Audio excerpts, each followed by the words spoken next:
Hello, I'm Bernard Hickey from interest.co.nz and welcome to 90 at 9, brought to you in association with the Bank of New Zealand.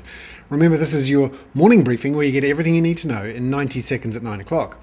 Starting now with news that European stocks have actually risen overnight by 1%.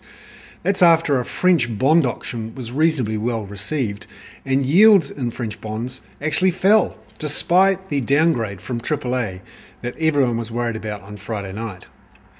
That bond auction of one-year bonds, 1.9 billion euros, actually went really well, with the yield falling to 0.4% from 0.45% previously.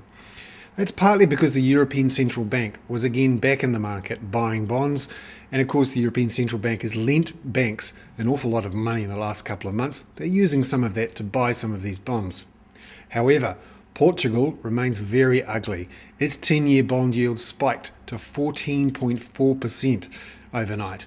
That's of course because its bonds were downgraded to junk rating, that's less than BBB-, on Friday night. Also just this morning, the European Financial Stability Fund's rating was downgraded, as expected. Now the real worry in Europe at the moment is whether or not the Greeks come up with a deal with their creditors, because 14.5 billion euros is due to mature on March the 20th.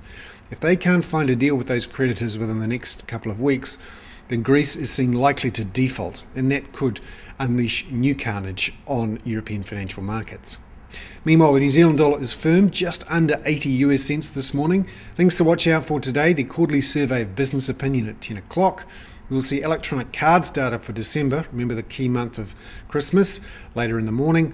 And then early this afternoon we'll see output data from China, again a crucial economy for New Zealand to watch now, likely to show a slowing of economic growth in China. I'm Bernard Hickey, that was 90 at 9, brought to you in association with Bank of New Zealand.